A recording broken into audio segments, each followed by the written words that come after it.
নমস্কার বন্ধুরা, শ্রাবণীর পাকঘরে সবাইকে স্বাগত জানাই। আশা করি তোমরা সবাই খুব ভালো আছো, আমিও খুব ভালো আছি। আজকে তোমাদের সঙ্গে আমি একটা ইলিশ মাছের রেসিপি নিয়ে চলে এসেছি। এটা আর কোনো নতুন রেসিপি নয়। আমি বানাবো আজকে আলু আর টমেটো দিয়ে একটা প্লেন মাছের ঝোল। তোমরা বলতেই পারো যে এটা সাধারণ রান্না, কিন্তু ইলিশ মাছের তো কোনো অসাধারণ কিছু হয় না। যা আছে মা ঠাকুমাদের আমল থেকে সেটাই হয়ে আসছে, আর সেটাই তো অমৃত, তাই না? তাহলে চলো, আজকের এই ইলিশ মাছ আমি রান্না করছি, তোমাদের সঙ্গে সেটাই শেয়ার করব। আমি এই তালার মধ্যে নিয়ে নিয়েছি, দেখতেই পাচ্ছ। তাহলে চলো বানানো শুরু করি। আজ তো সারাদিন ধরেই বৃষ্টি হচ্ছে, বৃষ্টি থামার নামই নিচ্ছে না। পাড়া দিয়ে একটা অটোর মধ্যে অনেক ইলিশ মাছ নিয়ে যাচ্ছিল এক ভদ্রলোক, আর চেঁচিয়ে চেঁচিয়ে ডাকছিল সবাইকে, ইলিশ মাছ নেবে গো, ইলিশ মাছ। তো আমার কর্তামশাইও যথারীতি একটা ইলিশ মাছ তার কাছ থেকে নিয়ে সকাল সকাল চলে এসেছে। তো আমি দেখে তো খুবই খুশি, মাছটা অনেকটাই বড়। তো কর্তামশাইকে জিজ্ঞাসা করলাম আজকে কীভাবে রান্না করব। বলল যে তোমার যেটা ইচ্ছা সেটাই করবে। তো ব্যাস, মাছটা নিয়ে আমি কাটতে বসে গেলাম। আর তো আমি জানোই মাছ কাটতে ভীষণ ভালোবাসি। আর যদি হয় এরকম নজর ধরা একটা ইলিশ মাছ, তো আমি বাছতে বসে গেলাম উঠানে। মালতী, আমি মাছটা কেটে আসছি, তুই শুধু জোগাড় করে দিবি কিন্তু আমাকে, যা যা আমি বলবো। না বৌদিমণি, আমার আজকে একদম সময় হবে না তোমার হাতে জোগাড় দেবার মতো। বলিস কি রে মালতী, কোন অফিসে যাবি তুই? এত তাড়া কিসের তোর? বৌদিমণি, আজকে আমি ওর সঙ্গে একটা সিনেমা দেখতে যাব। হ্যাঁ, বলিস কি রে, সিনেমা দেখতে যাবি তুই? আমি বাবা, তো কত জনম কেটে গেল, একটাও সিনেমা তোর দাদাবাবু আমাকে নিয়ে গেলই না। তো বলি কি সিনেমা দেখতে যাচ্ছিস? কেন তুমি শোনোনি? সাঁইয়ারা সিনেমা। বাবা জানো বৌদিমণি, ফেসবুকে দেখছিলাম সবাই হল থেকে বেরোচ্ছে, কাঁদতে কাঁদতে বেরোচ্ছে। ওই জন্য তো আমিও আমার ওকে বললাম যে চলো একবার আমরাও দেখে আসি। খুব নিশ্চয়ই কষ্টের সিনেমা, জানো তো, তোমার আমার জীবনের প্রেমের কাহিনীর মতো মনে হয় কষ্ট আছে। চলো চলো আমরাও যাব। সেই জন্যই তো আমি যাচ্ছি। কেন তুমি দাদাবাবুকে বলো না যেতে, তোমাকেও নিয়ে যাবে, তোমারও কিন্তু খুব ভালো লাগবে। চুপ কর মালতী, এখন সিনেমার কথা বলিস না। আমি বঁটিতে বসে মাছ কাটছি, তোর জন্য আমি হাতটাই হয়তো কেটে ফেলবো। দেখ তো মাছগুলো ঠিকঠাক কাটা হয়েছে কি না সেটা বল, তারপর যাবিক্ষণ তুই তোর সাঁইয়ারা সিনেমা দেখতে। এখন আমি মরছি আমার জ্বালায়। কী সব নাম বাবু, আমাদের সময় এইসব নাম টাম ছিল না। কত ভালো ভালো নাম ছিল জানিস, যেমন ধর চিরদিনে তুমি যে আমার, তারপর হিন্দি সদমা। ওই সব সিনেমাগুলো না ভোলার মতো নয়, বুঝেছিস তো? তোদের এই এখনকারের এইসবের মতো নয়। তবে যে তুই ফেসবুক বললি না, ওখানেতেও তুই সার্চ করতে পারিস এই আমি যে সিনেমাগুলোর কথা বললাম, দেখবি কতটা ভালো লাগবে। আমি বলছি না যে তোদের এখনকার সিনেমা ভালো নয়, আমি যুগের সঙ্গে তাল মিলিয়ে চলতে পারি রে মালতী। তুই দেখে আয় আজকে, তবে রান্নাটা আমি না হয় একাই করে নিচ্ছি, আমার কোনো সমস্যা হবে না। তোর দাদাবাবু আবার কি বলেছে জানিস তো, ইলিশ মাছের তেল দিয়ে ভাত খাবে। আচ্ছা বল তো, যদি মাছটা ভাজার পর তেলটা না বেরোয় তখন আমার কি দোষ হবে? তো সেই জন্য বেশি করে তেল দিয়ে দিয়েছি জানিস তো।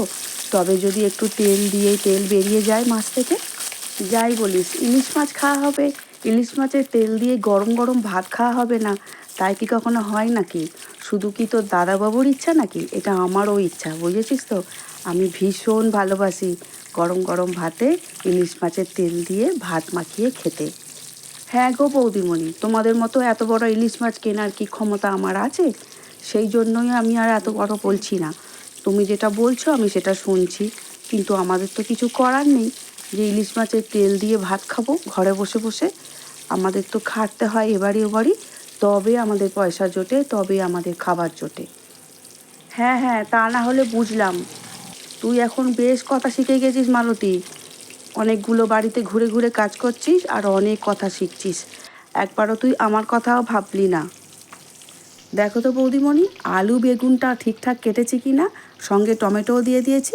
তুমি তো বললে টমেটো আর আলু দিয়ে ঝাল করবে, আমি কি বলি জানো তো, একটু বেগুন দাও এতে। ইলিশ মাছের বেগুন আলুর ঝোল দুর্দান্ত লাগে খেতে, জানো তো বৌদিমণি। ছোটোবেলায় খেয়েছিলাম, বাবা তখন অফিসে চাকরি করতে যেত না, বাবা কিন্তু ইলিশ মাছ নিয়ে আসতো। হ্যাঁ, এত বড় সাইজের ইলিশ মাছ নয়, সাইজে কিন্তু অনেক ছোট, কিন্তু সেই ছোট্ট ইলিশ মাছটা জানো আমার মা ছোট্ট ছোট্ট করে কেটে কেটে পিস করতো, আর আমরা সব ভাই বোনে খেতাম। আমরা তো 3 ভাই বোন ছিলাম, সবাই মিলে ভাগ করে সেই ইলিশ মাছটা খেতাম। আর কি স্বাদ আর কি গন্ধ জানো, যখন মা ইলিশ মাছ ভাজতো না, পুরো রান্নাঘরটা চারিদিকে ইলিশ মাছের গন্ধে ম ম করতো। আর ভাবতাম মা কখন ভাত পারবে আর আমরা সবাই মিলে ছুটে খেতে বসে যাব। জানো বৌদিমণি, আজকে তোমার রান্নাঘরটা এসে আমার সেরকমই মনে হচ্ছে। এত সুন্দর একটা গন্ধ ছেড়েছে ইলিশ মাছের তেলের, যে মনে হচ্ছে সেই মায়ের হাতে রান্না হচ্ছে। আজকে আমার খুব ভালো লাগছে জানো তো বৌদিমণি। আচ্ছা আচ্ছা, তোর তাহলে মায়ের কথা মনে পড়ছে। তুই জানিস, এই যে তুই বললি, আমিও যখন রান্না করি না, আমার রান্নাঘর থেকেও যখন ইলিশ মাছের গন্ধ বেরোয়, তখন আমিও ছোটোবেলায় ফিরে যাই। মনে হয় যেন আমার মা রান্না করছে, আর সেই গন্ধটার কাছে আমার মায়ের সঙ্গে অনেক কিছু স্মৃতি জড়িয়ে আছে জানিস তো। মনে হচ্ছে যেন মাই রান্না করছে, আর আমি একটু পরেই ছুটতে গিয়ে খেতে বসে যাব। মায়ের মুখে শুনেছি, যখনই কোনো মাছ ভাজার গন্ধ আসে, আমি নাকি ভাতের হাঁড়ির দিকে দেখাতাম ইশারা করে, যে মা ভাত বাড়ো, আমি মাছ দিয়ে ভাত খাবো। তখন নাকি আমি ভালো করে কথাও বলতে পারতাম না। দেখ তো মালতী, মাছগুলো সুন্দর করে ভাজা হয়েছে কি না। মাছগুলো সব ভাজা হয়ে গেছে, একটা বাটি দে তো, মাছের তেলটা একটু তুলে রাখি।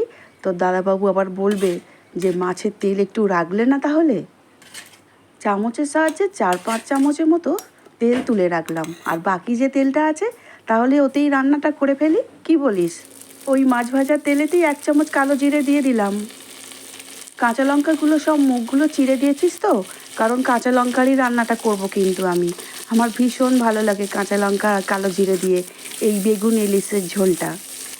হ্যাঁ গো হ্যাঁ, সিনেমা দেখতে যাব বলে আর তোমার কাঁচা লঙ্কাগুলো মুখটা চিড়ে দিয়ে যাব না, তাই কি কখনো হয় নাকি। মালতী, আলুগুলো কিন্তু ঠিক সুন্দর করে কেটেছিস তুই, ঠিক আমার মায়ের মতো করে। জানিস তো, আস্তে আস্তে তুইও কিন্তু একটা ঠিকঠাক মা তৈরি হয়ে যাচ্ছিস, জানিস তো মালতী। কী যে বলো বৌদিমণি, এখন আমি বিয়েই করলাম না আর তুমি আমাকে মা বানিয়ে দিলে। দূর পাগলি, বিয়ে হলেই কি মেয়েরা মা হয় নাকি রে। মা তো মেয়েরা জন্মের দিন থেকেই হয়ে যায়। যত বড় হবি তত নিজের অনুভূতিটা মায়ের সঙ্গে মেলাতে শুরু করবি, ততই তোর মনে হবে মা এই করতো, মা ওটা করতো, মা সেটা করতো, মা এটা করতে ভালোবাসতো, আমি কেন করতে পারবো না, মায়ের মতো আমিও পারবো। এইভাবেই আস্তে আস্তে মেয়েরাও কিন্তু একদিন মা হয়ে ওঠে, জানিস তো। আলুগুলোর সঙ্গে বেগুনগুলো একটু দিয়ে দিলাম, বুঝলি তো। আগে একটু ভেজে নিলে ভালো হতো নাকি, কি বলিস তুই। না না বৌদিমণি, কিচ্ছু করতে হবে না, তুমি যেভাবে করছো সেভাবেই করো। টমেটোগুলোও দিয়ে দিয়েছো, খুব ভালো করেছো। আলু টমেটো বেগুন এবারে ভালো করে ভাজতে শুরু করো দেখি। হ্যাঁ রে মালতী, হ্যাঁ, এদিকে তো সময় নেই, তুই নাকি সায়েনারা দেখতে যাবি, আর এদিকে আমাকে তুই বলছিস যে কিভাবে রান্নাটা আমাকে কমপ্লিট করতে হবে। বৌদিমণি, শো তো সেই সন্ধ্যে 6টা থেকে, এখনও অনেক বাকি আছে এদিকে, কিন্তু ঘরে অনেক কাজ ছিল তো, তাই চলে যাব বলছিলাম।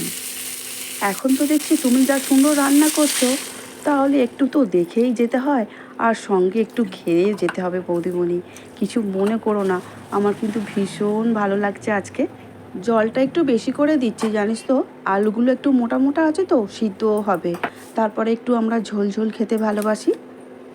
দিয়ে দিলাম 1 চামচ হলুদ গুঁড়ো, আর কাঁচা লঙ্কা দিয়েছি তো ওই জন্য ঝাল লঙ্কা গুঁড়ো দেবো না, কিন্তু কালারটা একটু ভালো করার জন্য কাশ্মীরি লঙ্কা গুঁড়ো 1 চামচ দিয়ে দিচ্ছি। আর দিয়ে দিলাম পরিমাণ মতো নুন। লঙ্কা হলুদ নুন দেবার পরে খুব ভালো করে খুন্তির সাহায্যে একটু নাড়াচাড়া করে নিয়ে ঢাকা দিয়ে দেবো একদম 5 মিনিটের জন্য। 5 মিনিটের আগে কিন্তু ঢাকাটা খুলে খুব ভালো করে নাড়াচাড়া করে নিতে হবে। তরকারিটা হতে থাক, ওদিকে দেখে নিই ভাতটা আর কত দূর বাকি আছে, কারণ বেলাটা অনেকটাই হয়ে গেছে বুঝলি তো। ভাতটা না হয়ে গিয়ে থাকলে আবার খেতে বসার সময় খুব বিরক্ত হয়ে যাবে, বলবে তরকারি বানাতে গিয়ে সমস্ত সময়টা দিয়ে ফেললে, এখনো ভাত হলো না তোমার। তুই বরঞ্চ মালতী তরকারি একটু ভালো করে নেড়ে দে তো, দেখ তো আলুগুলো ভালো করে সিদ্ধ হয়েছে কি না। হ্যাঁ গো বৌদিমণি, তুমি বলবে তারপরে আমি দেখব। তুমি আমার দিকে তাকিয়ে দেখো, আমি খুন্তি দিয়ে কিন্তু তোমার তরকারি সুন্দর করে নেড়ে দিয়েছি। আর আলুগুলো কিন্তু ভালো সিদ্ধ হয়ে গেছে। মাছগুলো তাহলে ঝোলের মধ্যে দিয়ে দেবো নাকি বৌদিমণি? হ্যাঁ হ্যাঁ, দিয়ে দে, আলতো আলতো করে দিবি কিন্তু, কারণ মাছ যদি ভেঙে যায় ডিমগুলোও কিন্তু সব যাবে। আর ওই ডিমগুলোর জন্যে কিন্তু ভীষণ ইন্টারেস্ট আজকে মাছের ঝোলের। হ্যাঁ গো বৌদিমণি, হ্যাঁ, আমি হয়তো এখনও সংসার করিনি, কিন্তু ঝোলের মধ্যে মাছ কীভাবে দিতে হয় সেই রকম বড় কিন্তু হয়ে গেছি। এই তো আমি আলতো হাতে খুন্তি দিয়ে আলতো আলতো করে ঝোলের মধ্যে মাছগুলোকে দিয়ে দিলাম। আর ঢাকা দিয়ে দিচ্ছি কিন্তু 2-3 মিনিট আবারও সুন্দর করে ফুটিয়ে নিতে হবে। বাবা, তুই যা করে পুরো গিন্নি হয়ে গেছিস রে।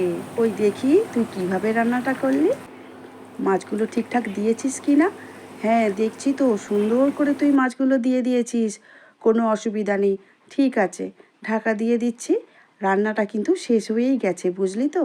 এবারে ঠান্ডা হোক একটু, তারপরে আসছি স্নান টান সেরে। তুই খাবি কিন্তু আজকে, খেয়ে দিয়ে তারপর তুই তোর ওর সঙ্গে কি বললি যেন সিনেমাটার নাম, ছাই মারা নাকি? উফ, তুমিও না বৌদিমণি, উল্টো পাল্টার নাম বলে ফেলছো। ছাই মারা নয়, ছাই মারা নয়, সাঁই আড়া। ও হো হো, কী সব নাম বাবা, আমার মাথায় থাকে না। যাক, যাই পারে হোক, ছাই মারা না সাঁই আড়া দেখে নিস। আমি কিন্তু না লাস্টে একটু বেশ করে সর্ষের তেল দিয়ে দিয়েছি, বুঝেছিস। সর্ষের তেল দিয়ে খুব ভালো করে ফুটিয়ে নিলে খেতে আরও ভালো হয়। এবারে আমার রান্নাটা কিন্তু শেষ হয়ে গেছে, বুঝলি। তা চলো এবারে সবাই মিলে খেতে বসে যাই আমরা। ভাত তো বাড়া হয়েই গেছে, বেগুন আলু দিয়ে ইলিশ মাছের ঝোলটাও বানানো হয়ে গেছে। এবার সার্ভ করতে হবে। দাঁড়া, আগে তো দাদাবাবুকে খেতে দিয়ে দিই, তারপরে আমরা খেতে বসে যাব, ঠিক আছে? হ্যাঁ হ্যাঁ বৌদিমণি, তুমি তো আবার ইউটিউবে না কোথায় ভিডিও করে তো ছাড়ো, সেই ভিডিওগুলো করে নাও। তার আগে দাদাবাবু খেয়ে নিক, তারপর আমরা না হলে একসঙ্গে খাবো, ঠিক আছে? দেখেই কিন্তু দারুণ লাগছে না, কি বলিস রে? খেতে নিশ্চয়ই খুব ভালো বলবে তোর দাদাবাবু। দেখাই যাক খেয়ে দিয়ে কী বলেন উনি। কই গো, খেতে বসো, তোমার জন্য ভাত রেডি হয়ে গেছে। খেয়ে দিয়ে বলো তো দেখি, তোমার স্বাদের ইলিশ মাছের ঝোলটা কেমন খেতে হয়েছে? খেতে তো দারুণ হয়েছে। তোমার ইউটিউব বন্ধুদের একবার হলেও ডিম ভরা ইলিশ মাছ দিয়ে বেগুন আলু টমেটো কালো জিরে আর কাঁচা লঙ্কা দিয়ে যেমন সুন্দর করে পাতলা ঝোলটা বানিয়েছো, বন্ধুরা যেন একবার হলেও বানায়। তাহলে তুমি আমার রেসিপিটা খেয়ে আজ খুব খুশি হয়েছো, তাই তো? তাহলে মালতীকে বলবো? কি বলবে মালতীকে? ওই যে আজকে ও সিনেমা দেখতে যাচ্ছে, ও যেন আমাদেরও 2টো টিকিট কাটে। আবার এইসবের কি দরকার, মাছের ঝোল ভাত খেয়েছো, দুপুরে এবারে ঘুমিয়ে পড়ো। বুঝলি মালতী, আমার সিনেমা কিন্তু আমার রান্নাঘরেই, তুই দেখে আয়, এসে আমাকে গল্প বলিস, আমি শুনবো।